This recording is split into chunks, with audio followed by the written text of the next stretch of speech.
My name is Commander Emily Carter, U.S. Navy SEAL, and on my wedding day there were 142 guests, yet not a single one of them was family. When the church doors opened, the sunlight spilled across the aisle like a stage light. The organ began to play and everyone turned. Cameras, whispers, smiles, except the front 3 pews where I'd reserved seats for my parents and my brother. They sat empty, lined with white ribbons that never got touched. I walked down the aisle alone. No father's arm, no guiding step, just the click of my shoes on the marble and the steady rhythm of my breath. Years of command training had taught me how to keep composure under pressure. Still, when I glanced toward those empty seats, something inside me faltered. I fixed my eyes ahead on David, the man waiting for me at the altar. He smiled. He was calm, the kind of calm that comes from building engines for a living. David never served in the military, but he understood structure, reliability, and quiet courage. That was enough. When I reached him, he took my hand, and for a moment I forgot every absence in the room. The ceremony moved like clockwork. The chaplain, an old Navy friend, spoke softly about loyalty and endurance. Every word carried double weight for me: loyalty in battle, endurance in family. When it came time for the vows, my voice didn't shake. I'd promised my country everything before. Promising David felt simple in comparison. After the applause, the music, and the line of guests shaking our hands, the night blurred into laughter and champagne. David's family danced. His mother hugged me and whispered, "You have us now." It was meant as comfort, but it stung more than it healed. I kept glancing at the door, half expecting my father to walk in late, making an entrance with some excuse about traffic. He didn't. Neither did my mother nor my brother, whose last text months ago simply said, "Don't expect much from us." Later, when the guests were gone, David and I sat on the hotel balcony overlooking the harbor. Ships glowed in the distance, engines humming low against the night. I sipped champagne, but it tasted like salt. My phone sat on the table screen, dark, still waiting for a message that wouldn't come. David said softly, "You don't have to keep waiting, Em." I know I said, though I didn't. In the Navy, you learn to expect the worst, but still prepare for the best. I'd hoped maybe they'd change their minds. He put his hand over mine. Family isn't about who's supposed to show up. It's about who actually does. I smiled at him. But when he turned away, my eyes filled with tears that I refused to let fall. The next morning, sunlight streamed through the curtains. I sat by the window, still in the silk robe the hotel had given us, and looked down at the harbor again. It was peaceful, the kind of morning that almost convinces you pain was just a dream. But then I saw the folded invitation on the table, the one addressed to Mr. and Mrs. Thomas Carter and family, untouched. I picked it up, ran my fingers over the embossed letters, then folded it once more and slipped it into my uniform jacket. Some reminders need to hurt. They keep you honest. We spent the next week traveling along the coast, visiting old shipyards and quiet diners. David loved small towns. I loved watching him talk to strangers, as if everyone had a story worth knowing. For a while, I forgot about my family. But when we returned home to Norfolk, the silence greeted me again. I hadn't realized how heavy silence could be until it became the only thing my parents gave me. Days passed. I threw myself into work training recruits, reviewing logistics reports, mentoring younger officers who reminded me of myself a decade ago. Discipline was easier than grief. Still at night, when David fell asleep, I'd scroll through old photos, my brother's graduation, my parents' anniversary dinner, the Thanksgiving before my first deployment. Every image had me in uniform, smiling too wide, trying too hard. I wondered if that was when they started resenting me, when my achievements became a mirror for everything my brother wasn't. I never disobeyed my father growing up. He was a school principal, strict, respected, proud. When I enlisted, he said, "The military's no place for a girl." When I came home as a decorated SEAL officer, he said, "Don't get cocky." When I got promoted, he didn't say anything at all. So maybe I should have expected the empty seats. Maybe that was his final lesson, silence as punishment. One night I tried calling him anyway. The phone rang twice before going to voicemail. I left a simple message. "Hi, Dad. Just wanted you to know the wedding went fine. I'm doing okay." I hung up before my voice could crack. A few days later, I received a card from one of my Navy teammates who'd attended. It read, You stood taller walking alone than most people do with an army behind them. That line stayed with me. It wasn't pride I felt, just confirmation that I hadn't imagined the loneliness. David found the card on my desk and read it quietly. You really did walk alone, huh? Yeah, I said, and I guess I'll keep doing it. He shook his head. No, you won't. You've got me now. You've got a home. For the first time I believed him. I thought maybe, just maybe, the silence from my family would fade into background noise, a wound that wouldn't reopen. I was wrong. Because weeks later, when I least expected it, the silence broke with a single message from my father. A text so absurd, so audacious that I had to read it twice to believe it. Need $400 for your brother's wedding. You've always been the responsible one. I stared at the screen, my mouth half open. After months of nothing, not a call, not a congratulations, he reached out to ask for money. For my brother's wedding. David looked over my shoulder. You're kidding. No, I said, this is real. I put the phone down and laughed, short, bitter, almost hysterical. It wasn't humor, it was disbelief made loud. The kind of laugh you use when words won't do. David said quietly, what are you going to do? I stared at the phone for a long time. Then I picked it up, opened my banking app, and sent exactly $1. The note read, Best wishes. Then I blocked the number, turned to David, and said, change the locks tomorrow. He nodded without a question. Because in our house, silence wasn't danger anymore, it was peace. The morning after I sent that $1 transfer, I half expected the world to react: a phone call, a slammed door, a storm. But the sky stayed still, calm and gray above Norfolk. David left early for work, coffee in hand, and kissed my forehead like nothing had happened. I sat by the window with my laptop open, pretending to review a supply report, but my eyes kept drifting to the phone on the table. The blocked number mocked me, sitting there in quiet defiance. My father had raised me to be obedient, disciplined, but he'd forgotten that discipline cuts both ways. By noon, I unblocked him. Not because I wanted to talk, but because silence had started to hum louder than any message. 2 minutes later, a new text appeared. That's funny. Didn't think you'd be so petty. Your brother's wedding is next month. Don't embarrass us again. I read it twice. Petty. That word hit harder than I thought. It wasn't the insult, it was the casual cruelty. Like everything between us had been reduced to a bill. I typed a dozen replies before erasing them all. Every version felt too small or too angry. Then I remembered something my drill instructor once said. Silence is the loudest response to disrespect. So I turned off my phone. That night, David came home to find me polishing my medals, something I hadn't done since before the wedding. You okay? He asked gently. Just keeping them clean. He leaned against the doorway. You don't have to prove anything to him. I'm not, I said. I'm proving it to myself.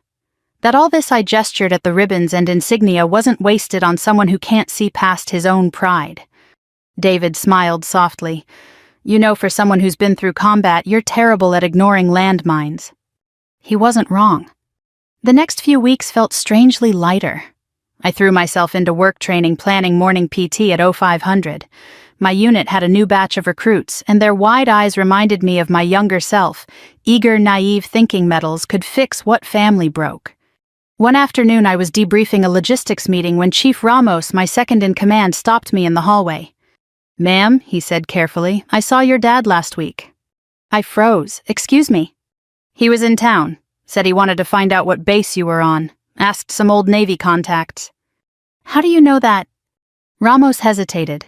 He came by the cafe near the docks, asked about you, said it was family business. I took a slow breath. You didn't tell him anything, did you? He shook his head quickly. Of course not, ma'am. Good. I walked away before he could ask questions.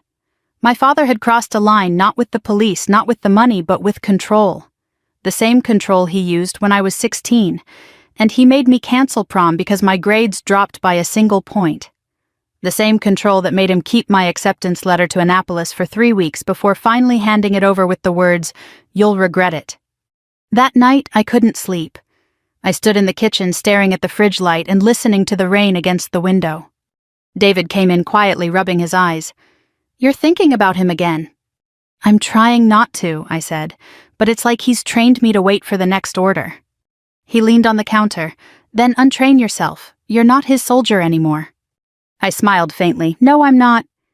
The next morning I went to the base chapel before sunrise. I wasn't there to pray for him, not yet, but to steady myself. The chaplain, an old Marine I'd known since my first deployment, noticed me sitting alone. "Commander Carter," he said, taking the bench beside me, "you look like someone who's fighting a war off the record." I sighed. "How'd you guess?" "Because you're in uniform before ZO600 and not holding coffee." I smiled despite myself. He waited, then said quietly, "Some battles aren't about victory. They're about survival of the heart. Feels like I'm losing both." He nodded. "You'll win when you stop needing him to understand." Those words stuck. A week later, I received a handwritten envelope. Not a text, not an email, an actual letter. My father's handwriting, sharp and familiar. "Emily, you've forgotten where you came from. Your brother and I are struggling, and you're out there pretending to be better than us. You can keep your medals. You'll die alone with them. Dad." No greeting, no closing warmth, just that. I folded the letter once, twice, then set it in the kitchen drawer beneath the cutlery. I didn't rip it. I didn't burn it. I just refused to give it ceremony. That evening I told David everything: the cafe, the letter, the past. He listened quietly, then said, "So what do you want to do?" "Nothing," I answered. "He wants reaction. I'll give him distance." David nodded, though his brow furrowed. "Distance only works if both sides stop advancing." I looked up. "What do you mean?" "He's already moved toward you once. What if he does it again louder?" His words lingered in the air. 2 days later, while I was finishing a training brief, my phone buzzed. Unknown number, I answered instinctively. A gruff voice said, "Is this Commander Carter?" "Yes." "This is Officer Grant with Norfolk PD. We're outside your residence with a Mr. Thomas Carter. Says he's your father." My stomach dropped. "Why?" I asked, trying to sound calm. "He's reporting a domestic theft," the officer said carefully. "Claims you withdrew family funds without consent. We'd like to clear things up." I closed my eyes. "Stay there. I'm on my way." When I arrived at the gate 20 minutes later, the wind carried the sound of sirens fading in the distance. My father stood between two uniformed officers, arms crossed, face red from shouting. David stood beside the porch, quiet and unmoved. The moment my father saw me in uniform, he smirked. "Finally decided to show up, Commander." I took a slow step forward. "You brought police to my house." "You stole from your family," he barked. "I want what's ours." I met the officer's eyes. "Gentlemen, this man is confused. Would you like to see my bank statement for the $1 transfer?" They glanced at each other, trying not to laugh. One of them coughed into his sleeve. "Sir," said the older cop to my father, "there's clearly been a misunderstanding." My father's voice cracked. "She's ungrateful." "Enough," I said sharply, the command tone cutting through him like a whistle. The officers straightened instinctively. David stepped closer. "Sir, I think you should leave now." The officers guided my father back toward the cruiser. As they opened the door, he turned and shouted, "You think your rank makes you right?" I looked straight at him. "No, Dad. It just means I earned my peace." That night, after the police left, David found me sitting at the dining table, hands still trembling slightly. He asked quietly, "You okay?" "Yeah," I said. "I think I finally am." Because sometimes it takes the sound of sirens outside your home to realize you're not the one who's lost control. The next morning I woke up before dawn. The sky over Norfolk was still ink blue, and the air smelled faintly of sea salt and wet asphalt from the night's rain. David was asleep beside me, his breathing slow and steady. But I couldn't rest. I dressed quietly, slipping into my navy blues, and walked outside. The front porch was still damp, the doormat muddy from the police boots that had stood there the night before. My father's voice still echoed faintly in my mind. "You think your rank makes you right?" That tone, that mixture of bitterness and control. It was the same voice that had followed me my whole life. But last night was the first time I'd answered him as an equal, and as a woman who no longer needed his permission to stand tall. Still, a part of me hurt. You don't unlearn 30 years of wanting your father's approval overnight. At No 700, I reported to base. Chief Ramos looked up as soon as I entered the operations room. His usual smirk was gone. "Morning, ma'am," he said, cautious. Heard about what happened. I'm sure everyone did, I replied, dropping my folder on the table. Let's get to work. He hesitated. For what it's worth. The officers at the gate said you handled it like a pro. I gave a small smile. Good, because that's exactly what I am. We dove into the logistics briefing. But the entire time I felt the weight of unspoken gossip hovering over me. Everyone was polite, respectful even, but I could feel it. The murmurs, the curious glances, the questions no one dared ask. Why would her father call the police on her? At 1100 I excused myself and walked to the base chapel. It was empty except for the chaplain polishing brass candle holders. He looked up. Rough week, Commander. I sat in the back pew. You could say that? Want to talk about it? Not really, but I can't seem to stop replaying it. He nodded knowingly. Family wounds don't follow rank, do they? No, sir, I said quietly. They outrank everything. By evening I was home again. David had made dinner his way of saying we're still okay. I tried to eat, but my appetite had vanished. He finally said, you should probably call your mom. She's been texting me. I looked up sharply. She texted you? He nodded. Said your dad's embarrassed but doesn't know how to reach you. She wants to smooth things over. I pushed my plate away. Smooth things over? He brought police to our door, David. I know, but maybe she's trying to make peace. Peace without apology isn't peace, I said flatly. He didn't argue. David had learned that silence was sometimes safer than logic. That night I dreamt I was 12 again, standing in our old living room holding a report card with straight A's. My father was watching TV, barely glancing up. When he finally did, he said, "You'll do better next time." Even asleep I felt that old sting. The next day I was summoned to the base commander's office. Captain Harris was a graying man with the kind of calm authority that came from years of command and too many cups of black coffee. "Sit down, Carter," he said. "Yes, sir." He leaned back in his chair. "I got a call this morning from local law enforcement about last night." I froze. "Sir, He raised a hand. "Relax. You're not in trouble. They said you handled yourself professionally. But I wanted to make sure you're holding up. That kind of family situation can rattle even the toughest among us." "I'm fine, sir." He studied me for a long moment. "You remind me of myself at your age. Thought I could out-discipline pain. Turns out pain doesn't follow orders." His words landed deeper than I expected. "Permission to speak freely, sir?" I asked. He nodded. "I just don't understand how a man can be both father and enemy." He sighed. "Sometimes they start as fathers and we turn into the soldiers they can't command anymore." That was the truest thing anyone had said to me in years. That evening I decided to answer my mother's message. It was short. "Mom, I'm safe. Please don't come here. I need space." She replied within minutes. "Your father feels humiliated. He says you made him look weak. Please call." I stared at the message until the screen dimmed. Then I locked the phone and tossed it on the counter. David was watching me. "You don't owe them anything you know." "I know," I said softly. "But part of me still wants to hear him say he's sorry." "Do you really think he will?" I shook my head. "No, he doesn't know how." 2 days later I was at the base gym when I saw a familiar face walk through the door. Officer Grant, one of the policemen from that night. He spotted me and nodded respectfully. "Commander Carter." I returned the nod. "Officer, everything all right?" "Yes, ma'am.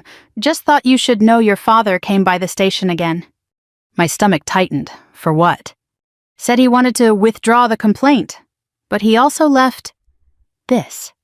He handed me a folded piece of paper. Inside was my father's handwriting. "You've changed.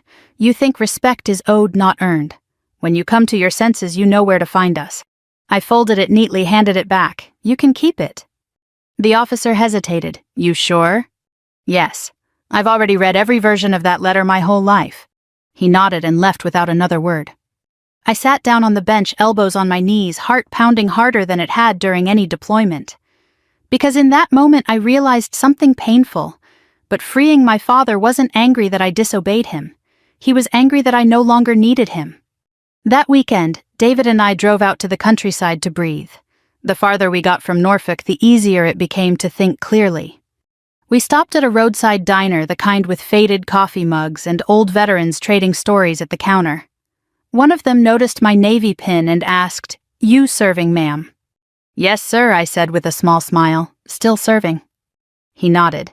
Good, don't let anyone make you forget who you are. It was such a simple line, but it felt like a balm. When we got home that night, I sat on the porch and watched the sunset burn gold across the horizon. David brought me a cup of coffee and sat beside me. What are you thinking? He asked. That some people break you because they can't bend, I said quietly. But I won't break, not for him. He smiled. That's my girl. 2 days later, I got an email from the Navy's legal office. It was a courtesy notice. Apparently, my father had filed an informal complaint with the state about psychological harassment and withholding family assets. It had no legal weight, just another attempt to bruise my reputation. I laughed when I read it, not because it was funny, but because I'd finally stopped caring. This time I didn't cry, didn't shake, didn't even call David. I simply wrote a single-sentence reply to the legal officer. No action required, family matter resolved. Then I went outside, stood under the afternoon sun, and took the deepest breath I'd taken in years. The air was warm, salty, and honest. For the first time I felt untouchable. The fallout didn't come right away. It never does. It seeps in quietly through whispers, through phone calls that stop coming through family members who suddenly don't want to get involved. About a week after the police incident, I noticed my social media had gone silent. My cousin unfollowed me. An aunt I'd always sent Christmas cards to posted something vague online about arrogant children forgetting where they came from. I didn't need to be tagged to know who she meant. Then came the phone calls, not from my parents but from people who shared their last name. Emily, honey, maybe just call your dad Aunt Carol, said one morning. He's been through a lot. I swallowed a bitter laugh. So have I. Still, she said, her voice soft, but edged with judgment. He's your father. Exactly, I said. And fathers don't call the police on their daughters. The line went quiet. Then a small sigh.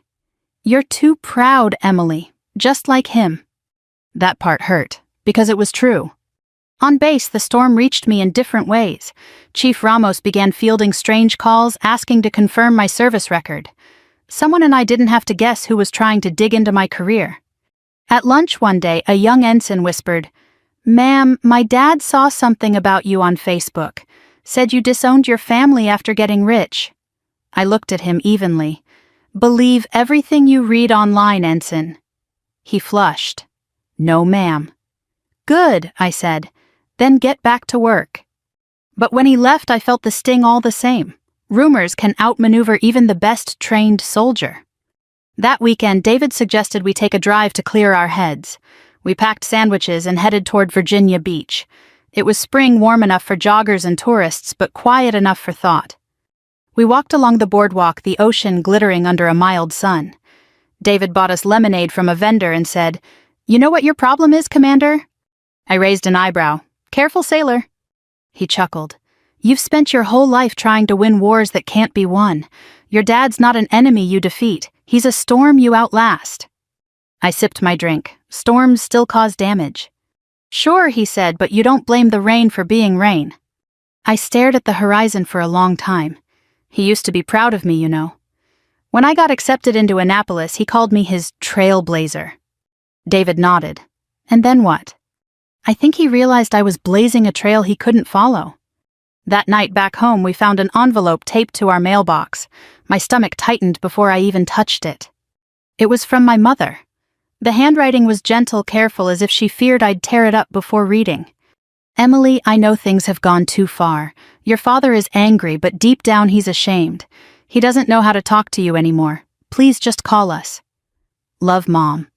No apology, no acknowledgement of what he'd done. Just a plea for me to make it easy for him again. I folded the letter and set it on the counter. David watched silently from across the kitchen. "You're not calling, are you?" he said. "No," I said softly. "Not until he says the words I've waited 30 years to hear." "I'm proud of you." I shook my head. "I'm sorry." Work became my refuge again. I took extra shifts, volunteered for late-night duty rotations. When you're surrounded by order and hierarchy, pain feels manageable. You can file it, label it, control it. But at night when I got home, the silence grew louder. David tried to fill it with warmth, dinners, movies, small jokes, but I was too far inside myself. One evening he said, "You know I married a Navy SEAL, not a ghost." That stopped me cold. "I'm here," I said quietly. He shook his head. "No, you're still in that house with him? You walk around like you're waiting for permission to breathe." "I'm not." "Then breathe, Emily. For once just live like he doesn't get to write the script." I turned away, blinking fast. "That's harder than it sounds." "I know," he said, his voice softening. "But if anyone can do it, it's you." A few days later, I received a call from the base HR office. "Commander Carter," the officer said, "we received an anonymous letter alleging misconduct with your family finances. We know it's false, but we had to notify you." I almost laughed. "Let me guess who sent it." "I'm sorry, ma'am. We have to file it, but it'll be dismissed." I thanked her, hung up, and sat in silence. There it was, another attack. But instead of anger, I felt an unexpected calm.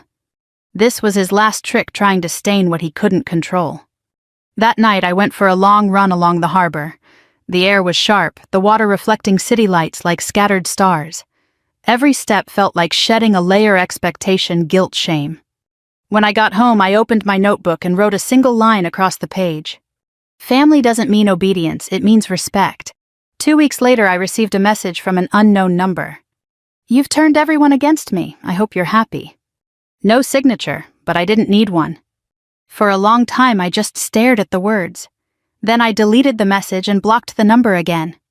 After that, I poured myself a cup of tea, went to the porch, and watched the quiet street outside. Somewhere far off, a train horn echoed deep, mournful, fading into distance. I whispered to myself, "Let it go." And for once, I meant it. The next morning, something small but powerful shifted inside me.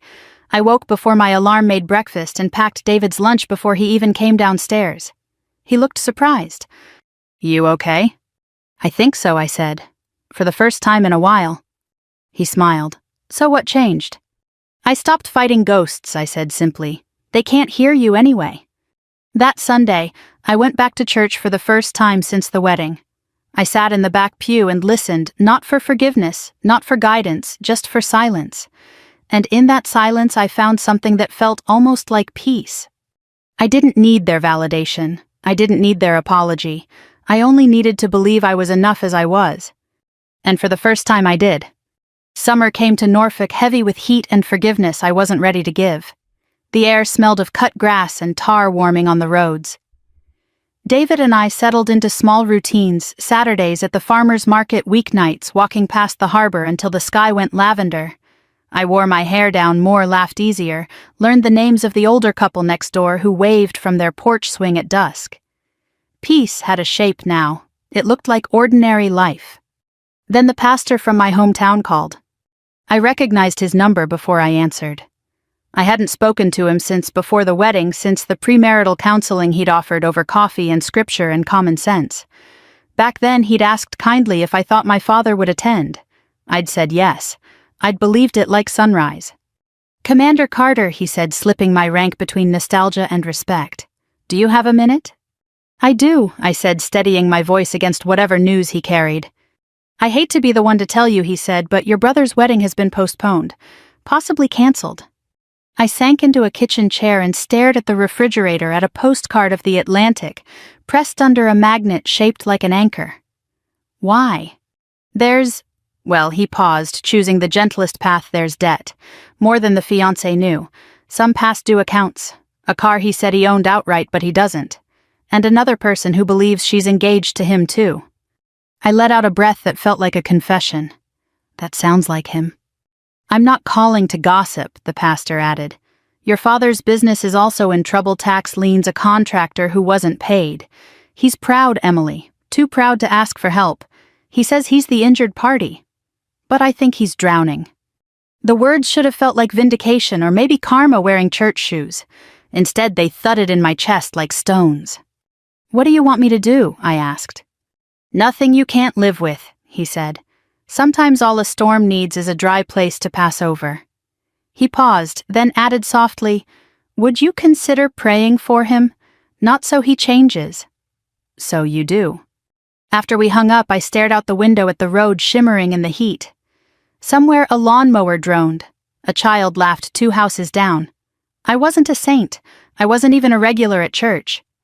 But I folded my hands on the table and whispered a clumsy prayer anyway, half plea, half surrender. God, I don't want him hurt, I said into the quiet. I just want him to stop hurting me. That evening I told David. He set 2 plates on the table and listened without interrupting the way he does when a machine is speaking in clicks no one else can hear. So he said gently, "Do you feel like driving down there seeing him?" I shook my head. "If I go now, I'll be the bailout. And I won't be that again." "You're allowed to protect yourself," he said. "Protection isn't revenge, it's stewardship." I smiled at the word. It made my heart sound like something I could manage balance sheets and maintenance schedules, not open wounds. A week later, another letter arrived, this one in my mother's slanted hand. She wrote that my brother's fiancé had moved out of their apartment. She wrote that vendors were calling the house. She wrote that the bank had some concerns. Between the lines, she wrote that she was scared. I read it on the back steps while the evening cooled, and the azaleas along the fence shook with a breeze. I could see my mother's face as clearly as if she were across from me, the neat lipstick, the quiet eyes that always looked down before they looked up. She was expert at pretending a crisis was merely a complicated errand. I loved her, and I resented her for making me hold the whole world steady. I didn't answer. Not because I wanted her to suffer, but because every reply from me had become a confession. I'll fix it. I had to unlearn that habit like a bad trigger squeeze. Days stretched. Norfolk's summer storms rolled through at regular intervals, fat drops, fast thunder steam curling off the street afterward. I ran in the rain one afternoon and thought about a day 20 years earlier, the first summer my father let me help fix the fence behind our house. He'd handed me a post-hole digger as if it were a ceremonial sword. "Keep the line straight," he'd said, pointing down a string he'd staked between 2 corners. The air had been full of honeysuckle and wet dirt. I remember his big hands steadying the cedar post as we packed soil back around it. He'd shown me how to sight the level, how to read the bubble, how to correct for a slight lean. When we'd finished, he'd wiped his forehead with the back of his wrist and surveyed our work like a king. Then he'd looked at me, not through me, not around me, and said, "Good, that'll hold." I sat on the curb outside our house in Norfolk, slick with rain and memory, and I cried for the girl who believed that sentence meant I would hold. For years I had. I'd been the level, the line, the steady weight against the lean. But fences can't hold everything. Neither can daughters. The pastor called again 2 weeks later. "Your father asked me to tell you he wants to talk," he said. "He won't say he's sorry. He asked me not to say that on his behalf. But he did ask me to tell you he's tired." Tired. The man I knew was powered by pride and caffeine and the conviction that other people's feelings were overdramatic. The word didn't fit his shape. It startled me. "Thank you," I told the pastor, "for being the bridge without pushing me across." He chuckled softly. "Bridges just stand. People decide if they walk." Some nights I felt the tug to drive down to stand across from my father in the kitchen where I'd done homework while he graded papers. I could have told him about the recruits I was mentoring, about the girl from Kansas who'd broken her mile time, about the boy from Maine who wrote home every Sunday, and called his grandmother before lights out. I could have handed him a stack of evidence that I'd built a life both gentle and strong. I could have asked him to be proud just once. Instead, I wrote a single postcard, the lighthouse at Cape Henry, a slash of white against blue. On the back I wrote, "Thinking of you." I didn't sign it. Love didn't add my return address. I addressed it to my mother. I knew she would show him, and I knew he wouldn't know what to do with a message that didn't give instructions. A month later I got the news the way you get most news now, third hand on a weekday between tasks. My cousin messaged that my brother's wedding was officially canceled. "He's in a bad place," she wrote. "Don't kick him while he's down." I stared at the screen, feeling no triumph, no relief. Only a tired ache for a boy who had grown up learning that somebody else would pay. We'd both inherited a ledger. His ink ran to debts, mine to obligations. Maybe we were the same lesson written in 2 languages. That evening, David found me folding laundry with the kind of furious care reserved for grief. He took a shirt from my hands and said, "Let it wrinkle." I laughed and the sound surprised me. Then I said, "Do you think I'm hard-hearted?" He shook his head. "I think you're learning to put your heart where people can't trample it." We sat on the floor with clean towels piled around us like small, soft barricades. The house was quiet. Even the clock seemed to breathe slower. Before bed, I stepped out onto the porch. The sky over Norfolk was clear stars, sharp. Somewhere in the distance, a ship's horn sounded long, low, certain. I closed my eyes and pictured that old fence again, the level bubble finding center, the cedar post settling into the earth. Hold, I whispered to myself, you'll hold. And for the first time, holding didn't mean bearing someone else's weight. It meant standing where I'd planted myself and letting the storm pass, not as punishment, but as weather. When I finally went inside, David was already asleep, one arm flung over my side of the bed like a promise. I lay down gently and listened to his breathing until mine matched it. Somewhere between waking and sleep, I said a quiet prayer that didn't ask for victory or apology, only for the kind of mercy that looks like wisdom. If there's an education older Americans understand, it's that some lessons arrive slow and stay forever. Mine had. Boundaries are love-wearing work boots. Forgiveness is not letting anger choose your route. And honor, real honor, doesn't always salute. Sometimes it simply refuses to go back. It was late September when the phone rang. I almost didn't answer. It was a Virginia area code I didn't recognize. I was halfway through polishing a report for command review, half listening to the hum of the ceiling fan. The voice on the other end was quiet but firm. Commander Carter, this is Pastor Lewis. My heart slowed. The air in the room thickened. Yes, Pastor, I said carefully. It's been a while.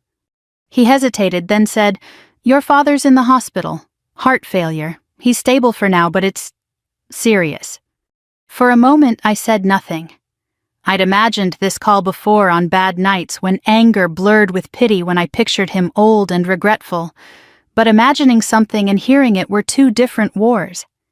What hospital, I asked. St. Mary's in Richmond. I'll come, I said automatically. When we hung up, I sat still for a long time. David found me like that, hands on my knees, staring at nothing. Who was it?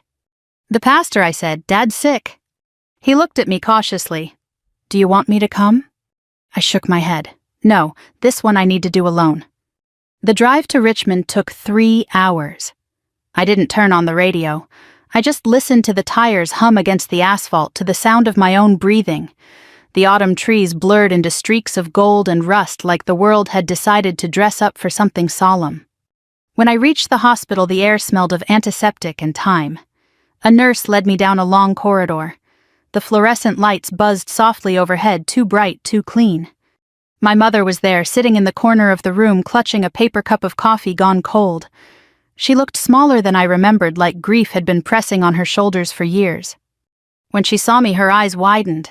Emily. Hi, Mom. She stood but didn't know whether to hug me or apologize. In the end, she just reached out and touched my sleeve, a mother's compromise between love and fear.